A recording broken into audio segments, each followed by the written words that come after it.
Alright, so in this video, we're going to learn about classes in JavaScript, and I'm going to explain it in a way that actually makes sense. So what is a class? Think of a class like a blueprint. You know how architects create blueprints before building a house? The blueprint isn't the house itself, it's just instructions on how to build the house. A class works the same way. It's instructions on how to create objects. So let me show you why we need classes in the first place. Let's say we're building an online store, and we need to create product objects. Without classes, we would have to manually write out each object like this. We've got product 1 with a name, price, and a method to get the price. Then we've got product 2 with the exact same structure. See the problem here? We're repeating ourselves over and over, and if we had 100 products, this would be a nightmare to maintain.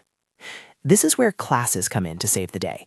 Instead of writing out each object manually, we create a class, which is like a template. To create a class, we use the class keyword, followed by the name of the class. Notice that the class name starts with a capital letter. This is a convention in JavaScript. It helps us know that this is a class and not a regular variable. Now, inside the class, the first thing we usually add is something called a constructor. The constructor is a special method that runs automatically when we create a new object from this class. Think of it like the setup process. When a new product is created, the constructor sets up all the initial values. Here we're saying that every product needs a name and a price, and we're saving those values to the object using this.name and this.price. We can also add methods to our class. Methods are just functions that belong to the object. Here I'm adding a getPrice method that returns the price with a $sign, and a displayInfo method that shows the product name and price together. Notice that inside these methods, we use the keyword this to access the object's properties. So this.name refers to the name of the specific product we're working with. Now here's the magic part. To create an actual object from our class, we use the new keyword, followed by the class name and pass in the values. So new product with t-shirt and $29.99 creates a new product object. The constructor runs automatically and sets up the name and price.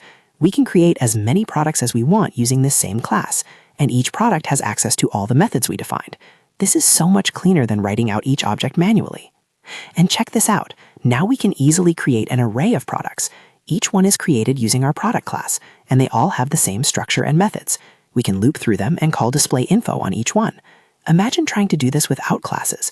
You would have to manually write out each object with all its properties and methods. With classes, we write the structure once and reuse it as many times as we need. So let's do a quick recap. We use the class keyword to create a blueprint. The constructor method sets up the initial values when an object is created. We use this.property to save values to the object. We can add methods, which are functions that belong to the object.